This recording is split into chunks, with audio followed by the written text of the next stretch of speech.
UNESCO Global Geopark Gunung Sewu. Geopark merupakan kawasan terintegrasi dengan nilai geologis tinggi dan dikelola di atas pilar konservasi, pendidikan, dan pengembangan ekonomi lokal. Geopark Gunung Sewu merupakan kawasan kars. Kawasan kars terkenal akan keunikan bentuk lahannya yang terdiri dari bukit kars, pesisir kars, hingga keberadaan gua-gua. Keunikan ini menjadi daya tarik yang harus kita jaga dan lindungi. Terlebih, kawasan kars ini sudah menunjang peri kehidupan masyarakat selama ribuan tahun, mulai masa prasejarah hingga saat ini. Untuk mengetahui bagaimana keunikan di kawasan ini, mari ikuti kami bersama dengan Prof. Baikuni dengan Hilary Reinhardt dalam perjalanan melintas waktu dan ruang untuk mendalami fenomena di Geopark Gunung Sewu. 40 tahun yang lalu kami mulai belajar ilmu geografi dari kawasan ini. Kuliah lapangan 1 menjadi bagian dari proses pengembangan para mahasiswa di tahun 1981 dan kami belajar banyak dari para senior dan guru yang kemudian kita belajar salah satunya keunikan gumuk pasir di Parangtritis. Dari sini kita akan melakukan perjalanan perkembangan 40 tahun kawasan Geopark Gunung Sewu dan nanti kita akan ke timur ke gua-gua mulai dari Gua Ciremai di Kabupaten Bantul yang berbatasan dengan Gunung Kidul dan nanti dari Gunung Kidul kita mengembara ke timur lagi yaitu ke kawasan Geopark yang masuk Kabupaten Wonogiri dan Pacitan. Dalam kesempatan ini pula kita juga akan mempelajari bagaimana livelihood dari masyarakat yang ada di sepanjang kawasan Geopark untuk menjadikan pelajaran yang berharga bagi ilmu geografi. Gumuk pasir tipe Barhan ini merupakan bentukan dari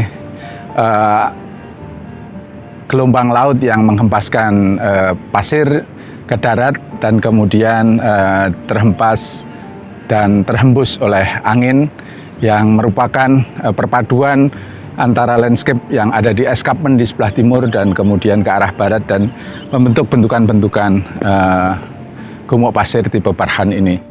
Gumuk pasir tipe Barhan tersebut dimanfaatkan masyarakat sebagai destinasi pariwisata. Gumuk pasir ini memiliki banyak komponen seperti pasir, air, dan tanaman yang membentuk ekosistem. Ini merupakan pasir yang ada di Parangtritis, sangat lembut, merupakan perjalanan dari puncak Merapi hingga ke samudra dan kemudian dari sini dihempas oleh ombak dan dari ombak mendapatkan gaya dari angin dan bentukan angin itu akhirnya membentuk barkan di sini. Dan kita lihat di sini ada tanaman-tanaman khas di kawasan Parangtritis. Ini tanaman widuri atau biduri yang merupakan tanaman yang ada di Parangtritis ini. Selamat datang di Parangtritis, sebuah pantai pesisir di Jogja Selatan Pulau Jawa. Dan pada kesempatan ini pagi yang cerah di bulan September 2021, disinilah 40 tahun yang lalu kami mulai belajar tentang ilmu geografi. Dan di Parangtritis ini ada sejumlah tipe penghidupan masyarakat yang luar biasa. Pertama ada petani, para petani yang dia tinggal di sebelah utara desa Parangtritis ini. Dia memanfaatkan backswam atau rawa belakang dari gumuk pasir ini dan kemudian dari waktu ke waktu berkembanglah kegiatan pariwisata di Parangtritis ini. Pantai Parangtritis kondang sebagai salah satu destinasi wisata utama di daerah istimewa Yogyakarta. Dari sektor pariwisata ini muncul berbagai aktivitas yang juga berperan positif pada perekonomian masyarakat.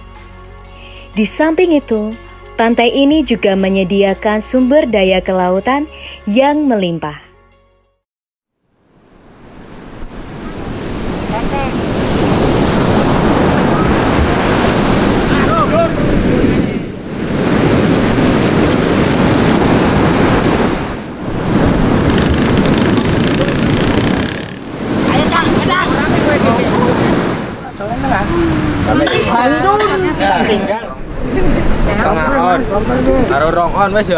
Perkembangannya tahun 90-an, tahun 2000-an berkembang pula nelayan yang berani mengambil ke Samudra Hindia. Nelayan ini kebanyakan pendatang dari Cilacap dan daerah-daerah nelayan yang sangat tradisional, dan kemudian mengembangkan di sini berkolaborasi dengan masyarakat setempat. Aktivitas utama dari masyarakat ini nampaknya menjadi bagian dari perkembangan parangtritis secara berkelanjutan sampai saat ini. Setelah dari Pantai Parangtritis, perjalanan kemudian dilanjutkan kembali. Tim kemudian sempat mampir ke salah satu fasilitas pendidikan penelitian yang secara fokus mengkaji aspek geomaritim di kawasan pesisir selatan, yaitu Parangtritis Geomaritim Science Park. Di sini kita ada fasilitas kerjasama Parangtritis Geomaritim Science Park. Merupakan kolaborasi antara Universitas Gadjah Mada, Badan Informasi Geospasial, pemerintah daerah, provinsi dan kabupaten, melakukan satu upaya untuk mengembangkan pusat pembelajaran yang di dalamnya ada museum geospasial, khususnya termasuk peta dan seterusnya, dan juga ilmu kebumian. Ada informasi di sini yang menarik sekali. Setelah selesai mengamati berbagai fenomena geografi di pesisir selatan, tim kemudian masuk ke dalam kawasan Geopark Gunung Sewu. Lokasi yang dikunjungi selanjutnya dan yang juga mempresentasikan bentang alam Kars adalah Gua Cermai yang terletak di perbatasan Kabupaten Bantul dan Kabupaten Gunung Kidul. Jadi saat ini kita sedang berada di Gua Cermai. Saya dengan Prof. Baikuni nanti akan masuk ke dalam untuk melihat fenomena gua, fenomena sungai bawah tanah yang memang sangat identik dengan kawasan Kars. Jadi karena ada rekahan celahan di batuan gamping yang kemudian oleh air hujan masuk ke dalam rekahan celahan itu, kemudian karena proses larutan akhirnya semakin memperlebar dan memperbesar rekahan celahan itu, akhirnya membentuk lorong-lorong gua, juga terus akhirnya membentuk stalaktit dan stalagmit. Nanti Prof. Baikuni juga akan ikut ke dalam, kemudian juga akan membantu menjelaskan hal-hal unik dan menarik apa yang ada di dalam Gua Cermai ini. Jadi ayo ikut aja, yuk masuk.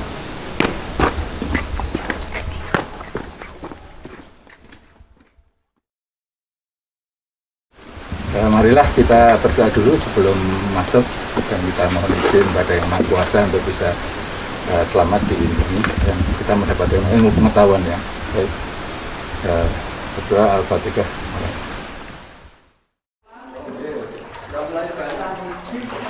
Karakter utama ekosistem di dalam gua adalah tidak adanya cahaya atau yang dikenal juga dengan istilah gelap abadi.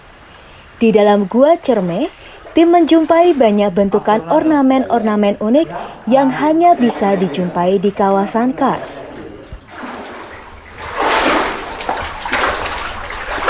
Dan ini drip water untuk turun sebagai air. Mau diambil? Dan ini airnya turun ke sini. Oke. Turun. Ya.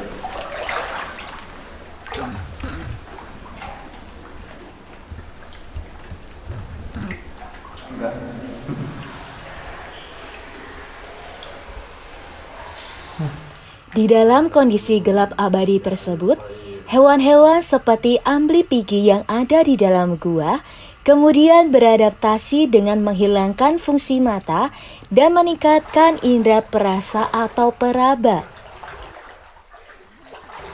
Suasana gelap abadi di dalam gua ditambah dengan suara air yang mengalir menimbulkan perasaan magis bagi anggota tim. Sungai bawah tanah di Goa Cermai ini merupakan komponen utama yang membentuk Goa Cermai dan menghidupkan berbagai komponen lain yang ada di dalamnya.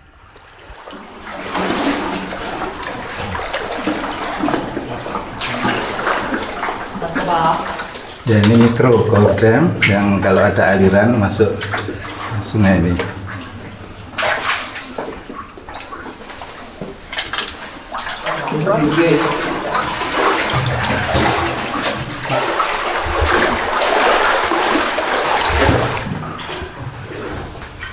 Di sini kita bisa menyelami di kedalaman perut bumi, dan tadi kita berada di luasan samudra, dan perjalanan kita kemudian masuk ke perut bumi. Ini adalah Gua Cermai, gua datar, tidak perlu SRT vertikal, namun cukup mengasihkan bagi para pemula yang menikmati gua.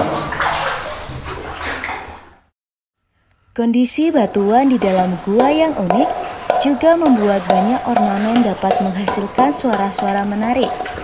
Fenomena ini sering juga disebut speleolithium. Allahu Akbar, Allahu Akbar. Itulah suara mengawali azan. Perjalanan menempuh Goa Cermai dapat dilalui sekitar 1 jam. Sepanjang perjalanan, kita akan disuguhi keindahan yang luar biasa dari Sang Pencipta.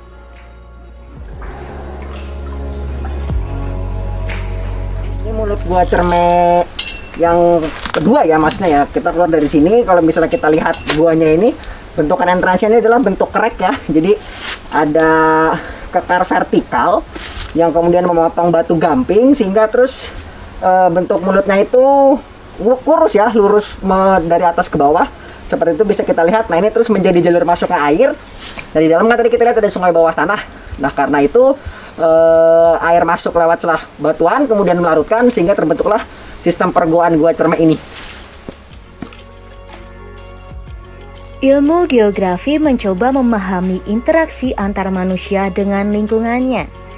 Dari pesisir selatan dan Goa Cermai yang dikunjungi, kita dapat melihat bagaimana lingkungan Kars menyediakan berbagai sumber daya yang dibutuhkan oleh manusia dan masyarakat yang tinggal di dalamnya. Perjalanan tidak berhenti sampai di sini.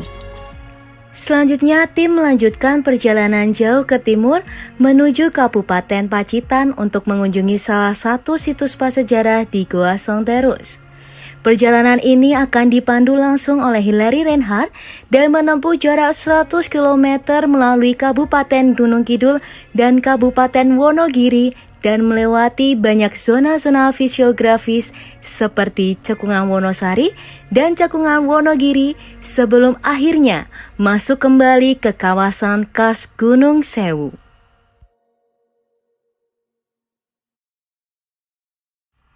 Goa Songterus berada di Kecamatan Punung, Kabupaten Pacitan dan menyimpan banyak tinggalan prasejarah. Salah satunya adalah kerangka manusia Gua Mbah Sayem. Oke, jadi di belakang saya ini tergeletak ya, merupakan sisa-sisa kerangka dari seseorang manusia purba zaman dahulu sekitar 10.000 tahun yang lalu yang oleh masyarakat sekitar dipanggil Mbah Sayem. Nah, Mbah Sayem ini ditemukan di sini, dikubur bersama dengan beberapa peralatan dan tulang kepala monyet, dan merupakan dan menjadi salah satu indikasi praktik penguburan itu sudah dilakukan oleh masyarakat purba di Kars Gunung Sewu itu dari semenjak 10.000 tahun yang lalu. Goa Songterus saat ini tengah dikembangkan untuk menjadi museum. Pengembangan menjadi museum dilakukan lantaran gua ini merupakan situs dengan nilai ilmiah yang tinggi karena digunakan sebagai hunian dan juga bengkel manusia gua pada zaman dahulu. Gua Songterus ini menjadi hunian atau rumah yang nyaman bagi manusia purba pada zaman dahulu kala. Hal itu bisa kita lihat dari keberlimpahan cahaya yang ada di sekitar ruangan gua ini, kemudian juga ditandai dengan aliran udara yang lancar dan juga memberikan perlindungan bagi satwa atau hewan buas pada zaman dahulu. Ini merupakan batu yang digunakan oleh manusia gua pada zaman dahulu untuk membuat peralatan yang digunakan untuk memenuhi kebutuhan mereka sehari-hari. Di sebelah kanan saya ini merupakan batu rijang, sementara di sebelah kiri saya ini merupakan batu kali, kita katakan batu kali atau batu beku yang berasal dari lembah Baksoka. Untuk membuat kepingan seperti ini, rijang sebesar ini kemudian dibenturkan dengan batu kali. Bisa kita lihat bahwa batu kali memiliki kekerasan yang lebih keras ketimbang dengan batu rijang, sehingga ketika dibenturkan seperti ini, itu akan menghasilkan serpihan yang kecil-kecil seperti ini dan digunakan untuk memotong daging atau binatang buruan. Selepas Gua Song terus, tim kemudian melanjutkan perjalanan ke salah satu gua wisata yang menjadi daya tarik wisata utama di Kabupaten Pacitan, yakni Gua Gong. Saat ini kita sudah berada di Gua Gong yang merupakan salah satu objek wisata utama di Kabupaten Pacitan. Karena menjadi salah satu objek wisata utama, Gua Gong ini juga memutar perekonomian masyarakat, antara lain dengan membuka lapangan pekerjaan sebagai pemandu atau sebagai warung-warung yang berada di sekitar Gua Gong. Oke, saat ini kita sedang berada di dalam Gua Gong yang merupakan salah satu objek wisata di Kabupaten Pacitan. Bisa kita lihat di sekeliling kita ya, Gua Gong ini memang menjual sebagai atraksi wisatanya itu adalah ornamen-ornamen gua yang ada di dalamnya. Seperti itu. Jadi bisa kita lihat di atas ini, kita bisa lihat di atas ini merupakan ornamen gua yang disebut sebagai soda straw.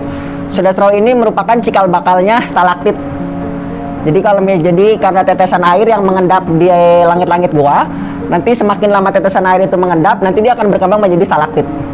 Oke, jadi bisa kita lihat di Gua Gong ini memang karena ini gua wisata, jadi dia memang banyak sekali intervensi atau rekayasa yang dilakukan oleh manusia untuk menambah keindahan atau menambah keamanan dari pengunjung.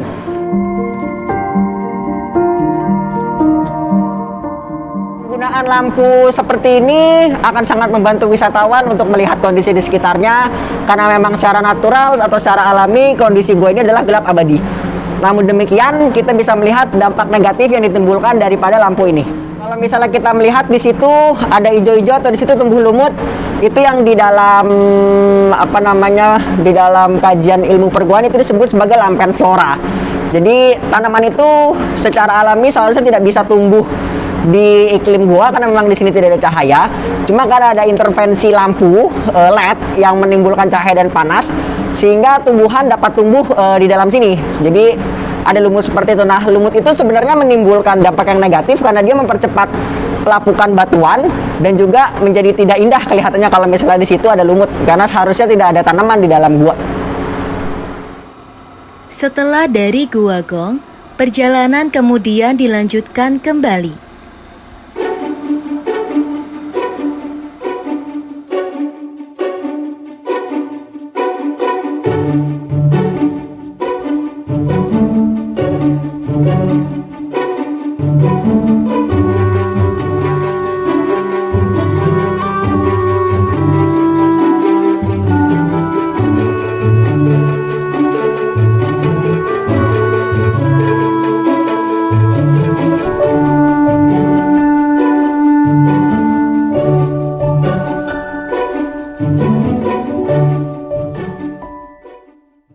Di belakang saya bisa kita lihat adanya tebing-tebing tinggi yang menjulang dari lautan. Tebing-tebing ini merupakan indikasi adanya pengangkatan aktif yang disebabkan oleh subduksi dari lempeng Australia ke bawah lempeng Eurasia. Untuk meningkatkan kegiatan wisata, masyarakat kemudian mengembangkan berbagai infrastruktur pendukung seperti taman dan restoran. Modifikasi seperti ini menjadi salah satu daya tarik yang mengundang wisatawan untuk datang dan berkunjung ke lokasi seperti ini. Hal ini jelas dapat menambah pemasukan bagi masyarakat yang mengelola lokasi ini. Pasir, tebing, air laut, dan saujana menjadi sarana relaksasi yang dicari oleh wisatawan di kawasan pesisir. Melalui kegiatan wisata, pengunjung merasakan manfaat berupa ketenangan dan relaksasi.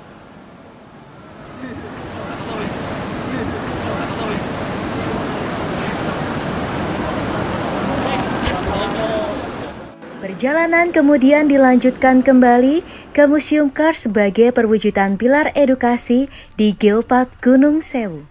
Salah satu implementasi dari aspek edukasi di kawasan Geopark Gunung Sewu adalah dengan dibangunnya Museum Kars yang berada di Pracimantoro, Wonogiri.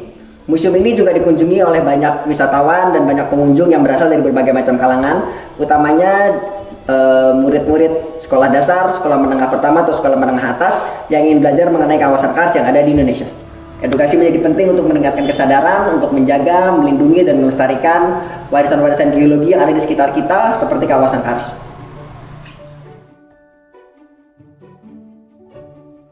Edukasi menjadi salah satu pilar utama dalam pengelolaan kawasan Geopark.